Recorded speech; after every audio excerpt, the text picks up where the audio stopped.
Welcome back to Nadine's Coastal Kitchen. Today we're going to do something a little different. I think a lot of people who are interested in food and cooking heard the sad news about Anne Burrell's death this week at the age of 55. Very sad, very tragic to lose someone who was such a good teacher. This is her first cookbook, Cook Like a Rock Star, and I thought it might be nice to pay tribute to her by making a few of the recipes from the book. Here's some of her beautiful Italian-style sauces: Parmigiano flan, chicken soup, soft shell crab, grilled porcini. That would be very easy to do. And that's what I liked about her cooking style. She took restaurant quality recipes and made them easy for the home cook to make at home. And she taught you everything from how to hold your knife to the importance of mise en place, which is having all of your ingredients out on the counter, measured, chopped, and so on before you even start to cook. So today, I've chosen 3 easy recipes from her first cookbook, and I thought we should raise a glass in her memory and have a few things that would go nicely with a drink. So I'm going to make her marinated olives and pepperonata with goat cheese. Isn't that beautiful? So fresh and so easy. And to go with it, a very nice raw asparagus, onion, and pecorino cheese salad. I picked this one because asparagus right now is fresh and in season in our community, and I picked up some really gorgeous stalks at the store, and I thought this would be a nice early summer meal and a way to honor this very talented woman's memory. So let's get started. So this is Anne's recipe for stir-fried marinated olives, and it sounds really nice. These are all the ingredients she'd like you to have mise en place. So 2 cups olives, 1 tablespoon fennel seeds, 1 tablespoon coriander seeds, crushed red pepper, garlic, the zest of 1 orange, the zest of 1 lemon, 2 bay leaves, 2 sprigs of rosemary, and 1.5 cups of extra virgin olive oil. So I'm going to get all my ingredients together, and this will be the first recipe that we make. So the first thing we need for our marinated olives are 2 cups of good quality olives. Anne suggests you can have all the same, or you can have a mix of olives. I have Kalamata olives, so I've measured that out and drained the liquid and just put it in a colander. 2 cloves of garlic that are, she doesn't say chopped, she just says smashed, so I'm gonna give that a good crush with my knife. The zest of 1 orange, removed in wide strips with a peeler. Okay, so I've got a peeler here and my orange, so let's hope I can get this off in nice attractive strips. And now the zest of 1 lemon, also removed with a peeler in the same way. Long strips.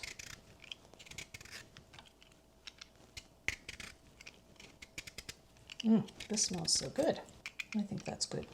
Try not to get any of the white pith because that can be bitter, but I think I've got some nice long strips that will look attractive in the finished appetizer. So we're going to put this in a little saucepan.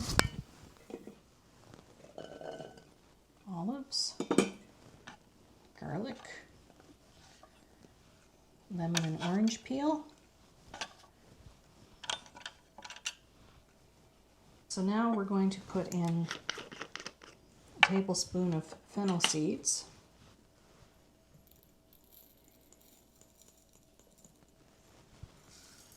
She also calls for a tablespoon of coriander seeds. I didn't get coriander seeds. I got ground coriander seeds. So I'm thinking if she calls for a tablespoon of the whole seeds, I'll just put in 1 teaspoon of the ground.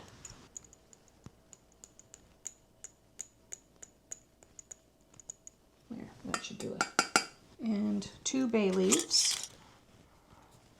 One thing I'm missing for this recipe is fresh rosemary. They didn't have any fresh rosemary at the store, so I'm going to improvise and put parsley in. It definitely does not have the same taste as rosemary, but I think it'll give some nice green freshness that will be just as good. And that's another thing that Anne talked about, you know, don't stress in the kitchen. You want to have fun and use what you have on hand and don't stress. So I'm going to put that in there. And the last thing is good quality olive oil. That is a lot of olive oil. That's a cup. She calls for 1.5 cups.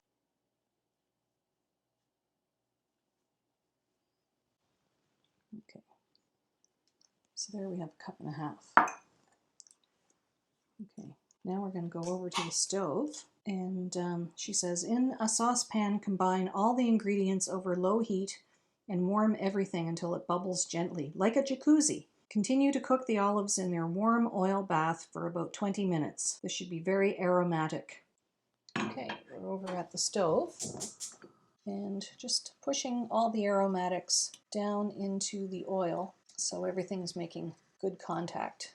It's already smelling pretty good with all that lemon zest and orange zest. Let that have a little soak in the jacuzzi, as Anne says, for 20 minutes. As a gentle reminder, this is why Anne says it's so important to have everything mise en place, because I forgot the red pepper flakes. So, 1 teaspoon of red pepper flakes. So, put that in, give it another stir, and let it continue heating away. So here we are at the halfway point. You can see the olive oil is bubbling away and the orange zest and lemon zest are almost translucent, and the garlic is smelling really good, and the scent from the bay leaves and the fennel seed and that ground coriander are really nice. So this is the appetizer at the halfway point, and I'll show you again when it's finished its 20 minutes. Okay, so here we are at the end of cooking. This has been simmering away over very low heat for just about 20 minutes, so I'm going to turn the heat off. Anne says now let this rest until it reaches room temperature. So you can set this aside, and we're going to move on to the other recipes that we're cooking from Cook Like a Rock Star. Okay, so we're letting the marinated olives cool off a little bit so we can move on to our next recipe, which is pepperonata with goat cheese. So I'm reading through the ingredient list, and I have all my ingredients out. I have onion. Anne calls for 2 onions, but my onion is huge, so I'm going to use half of a very large Spanish onion. Crushed red pepper flakes, 2 cloves of garlic, a red and a yellow pepper. I have a red pepper and an orange pepper, but it'll be fine. Tomato paste, sherry vinegar, and this is smoked paprika. And goat cheese. She calls for an 8 to 10 ounce log of goat cheese. This is a large one, so we're only going to use half of that. 1 baguette cut into 1/2-inch slices, and we'll do that in a little bit. So the first thing we're going to do is get our peppers chopped. She says remove the seeds and the pith and cut the peppers into 1/2-inch diamonds.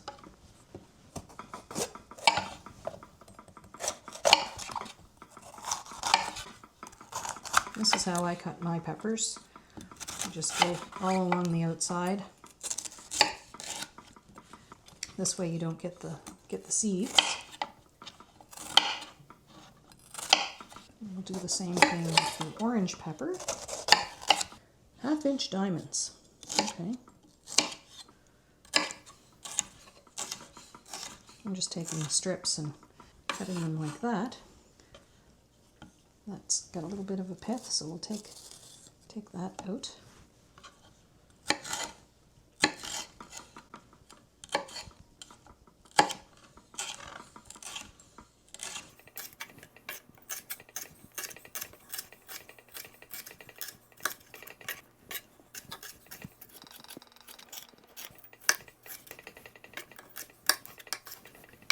Okay, so there's our peppers. I'm just going to slide the peppers into a bowl.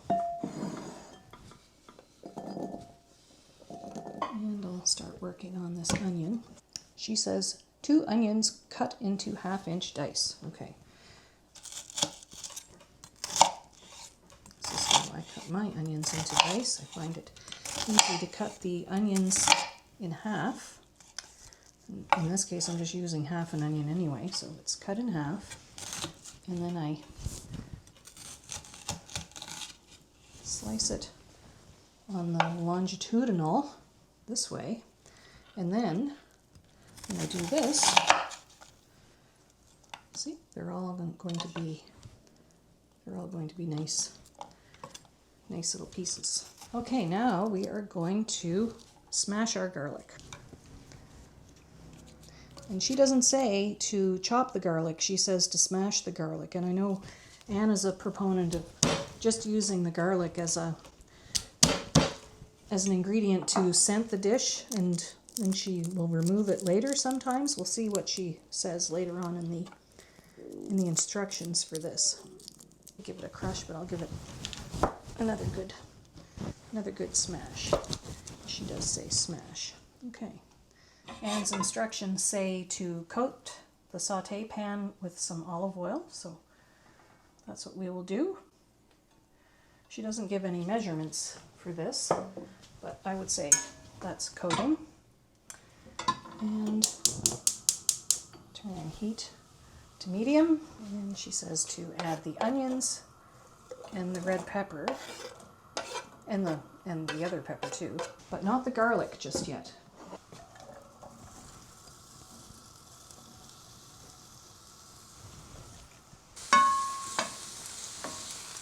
So we're going to cook this over medium heat for 8 to 10 minutes, just until everything is soft and aromatic. She says to season with salt, but she doesn't give an amount, so I'm going to use 1/2 teaspoon of salt. So far, pretty easy, and having everything chopped and ready to go ahead of time really does speed up the cooking process, and it takes away a lot of the stress too when you know exactly what's going to go into the pan next. So we're just going to let that hang out, stirring every now and then over the next 5 minutes or so until the onions get nice and soft, and I'll just consult Anne's cookbook. And after this cooks for a total of 8 to 10 minutes and everything is nice and soft, that's when we add the garlic. So the garlic doesn't go in just yet, because I'm sure you know about garlic. If you put it in too soon and it gets scorched, it does not taste very good. Okay, so we're at the 8-minute mark, stirring occasionally, keeping those onions moving so they don't brown. Everything's looking nice and soft, so now the garlic can go in. And we've just smashed the garlic, we didn't chop it, so the cloves are going in whole, and that will cook for another 2 to 3 minutes.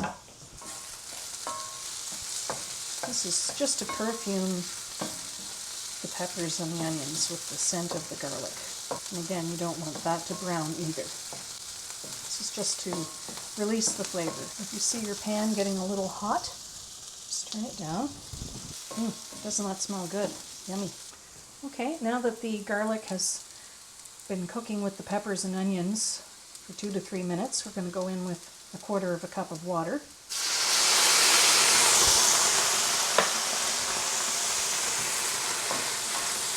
And we're going to cook this until the water evaporates.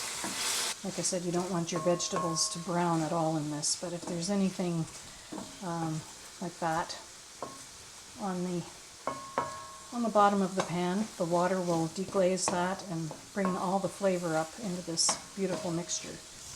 Now, Anne's instructions say cook this for another 8 to 10 minutes until the water has evaporated, but that looks pretty evaporated to me. So at this point, we will go in with our 1/4 cup of tomato paste.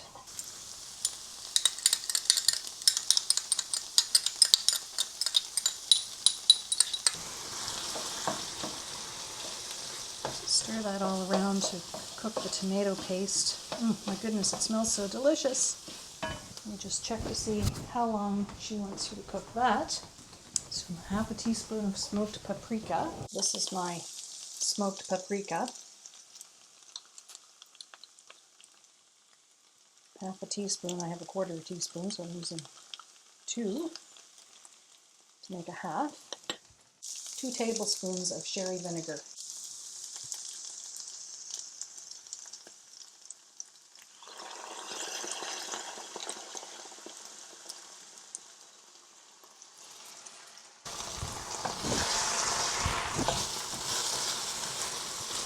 And she says to stir this together over the heat and cook until everything comes together and tightens up into a nice thick mixture. It smells incredible.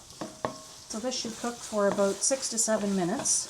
So we're just going to cook this a few more minutes until most of the liquid has evaporated. So we're going to be spooning this on top of baguettes, so you want it to be not runny. You want it to be more of a scoopable topping for your baguette and goat cheese.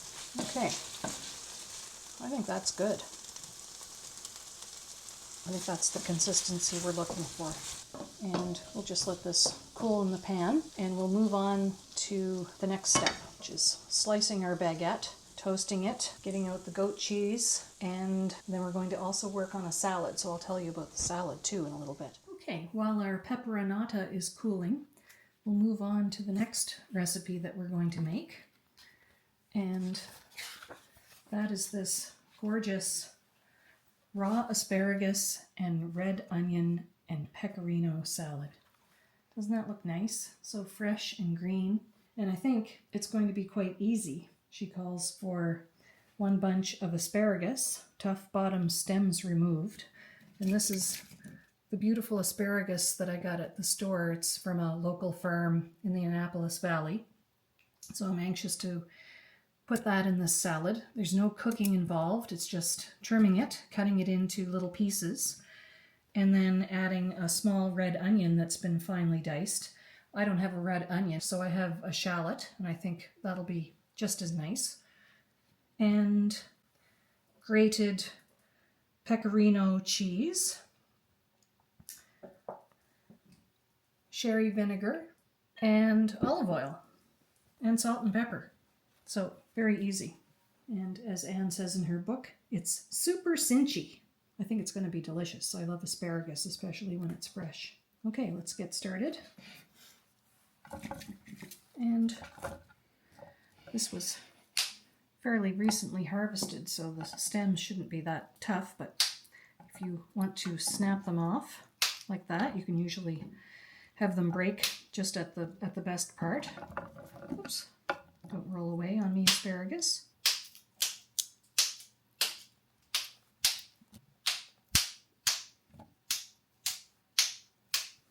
Okay. And we're going to cut the asparagus into very thin rounds. So I'd say we could take a few at a time. And she says very, very thin. I can see from the picture they are very thin. Whoops. Do a few stalks at a time.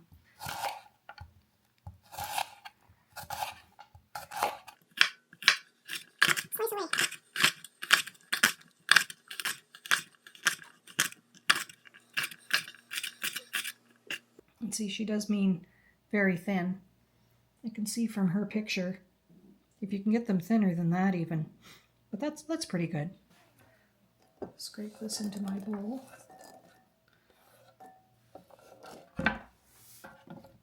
Line up your little soldiers. Some of them are inevitably going to roll on the floor. These are the days when I really miss having a dog. We never had to pick up anything.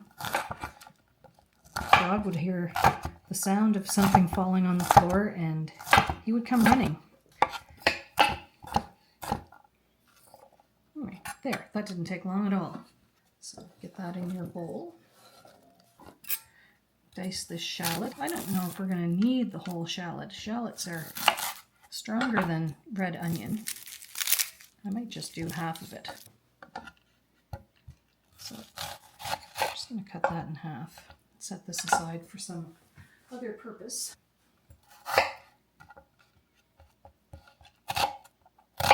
Fairly small dice. Into the bowl that goes. Yeah, I think that half a shallot is plenty. In a medium bowl, toss the asparagus with the red onion and pecorino. So I've got my asparagus and my diced shallot. 1 cup finely grated pecorino. I'm just going to eyeball this. That's about a cup.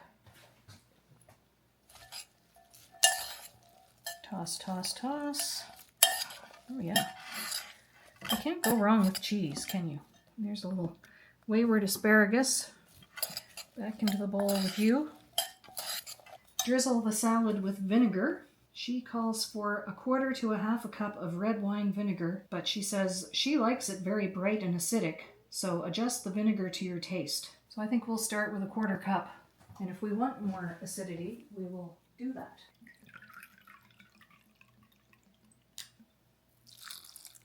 That's 1/4 cup. And she also says big fat finishing oil. I'm assuming she means something like a really good olive oil, which is what I have in this. I'm just going to drizzle in a generous amount of olive oil.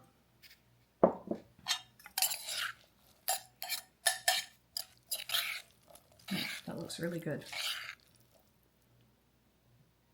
And she says, season with salt and toss again. Well, I'm going to taste it first because I know that cheese adds a lot of salty flavor. So let's just have a little taste. Yeah, I think that's perfect. I'm just going to pop that all in the fridge while we work on putting everything together and sitting down to eat. So Anne says to finish off the olives, they've been cooling on the back of the stove, and yeah, they're at room temperature now. So I've taken the red pepperonata out of this sauté pan, and I've just scooped it into a little dish.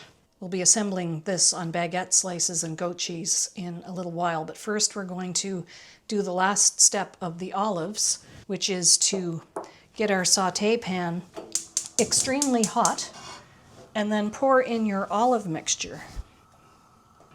Okay, so once your pan is hot, carefully pour in your cooled olives and oil.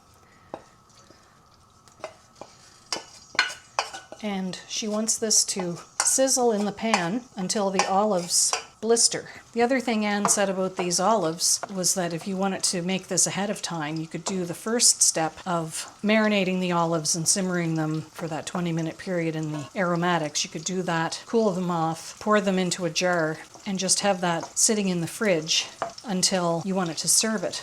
And then you could scoop it out. The olive oil would be solidified, but you could scoop it out when you're ready to serve into a hot pan. Do this step. So I kind of like that idea. Then you're not having to do so many steps before your company comes. You could have this all ready to go. So now the pan is getting extremely hot. You can see the olive oil is boiling away, and soon those little olives will blister and get very hot and crack open. She doesn't give a time, but she said just keep it moving until the olives blister. We're watching for the blistering. I don't know if this is a good thing or a bad thing, but I am starving and this smells incredible. Ah, there they go. See, they're starting to blister and break open now. So once these have reached that crucial blister stage, she says spoon them into a dish and serve them. And she also warns, be extremely careful because these are hot. Remember, these are unpitted olives, so the olive pits inside are going to hold a lot of that heat. I would maybe let them sit for a little bit before you pass them to guests. Okay, I think we're blistered. So I'm going to turn that off the heat and let that just cool down a minute or two until I put it into a serving dish. Okay, while the olives are cooling off for a few minutes, I've sliced some baguette into little crostinis, and I'm going to toast them. So I'm just going to slide them into the toaster oven, and then when they're toasted, We're going to slather each crostini with a little goat cheese. It's nice and soft now. I've left it out at room temperature. And this is the pepperonata that we sautéed earlier. All right, so I've toasted my crostinis, and now we're going to do some assembly. So we'll take a little softened goat cheese and a nice generous smear.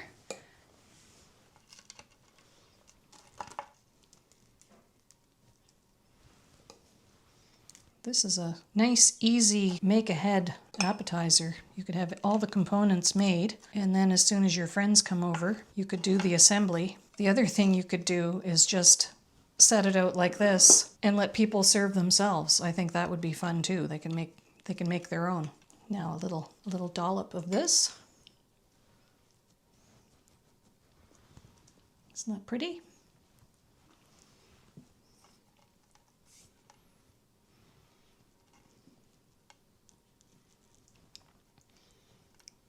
I can tell it's going to be very flavorful.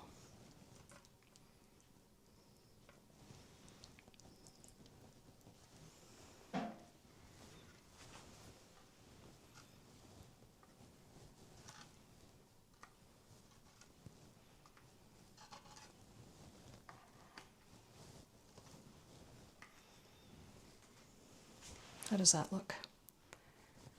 Good enough to eat? I think so. I think it looks pretty close. Oh, Anne has snipped little bits of chive, and I actually did go out to the garden and I got some chive, so let's decorate. Put 3 of those on there. And then we can take our scissors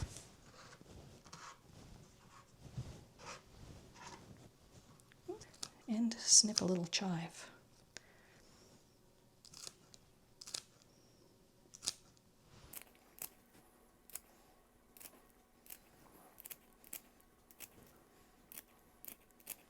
There. How's that? Okay, so we have everything ready to serve. These are our pepperonata with goat cheese, crostini, garnished with a little bit of snipped chives over the top. Don't they look great?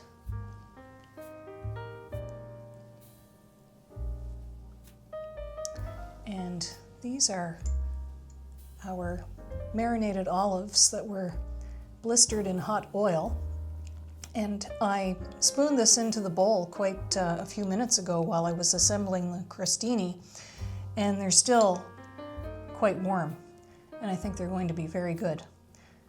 And I just garnished with a little bit of fresh orange zest to remind people that those are the flavors that they're detecting in the oil.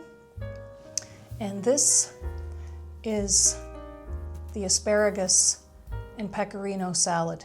Very simple, very thinly sliced fresh asparagus. It's not cooked, and it's flavored with shallot in this case, and freshly grated pecorino, some red wine vinegar, and olive oil.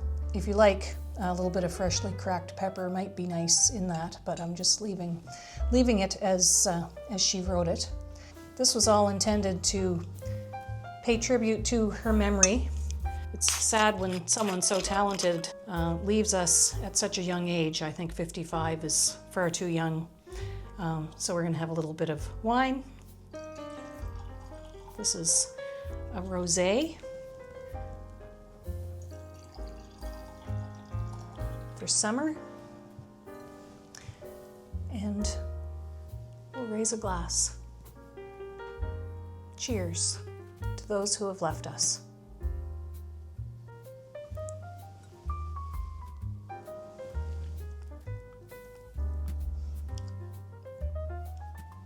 So I've got this plated up now. This is just a nice light lunch or drinks and snacks. I'm gonna taste the asparagus salad, see what that's like. Very fresh and crunchy. And the cheese adds a nice sharpness. This is our crostini.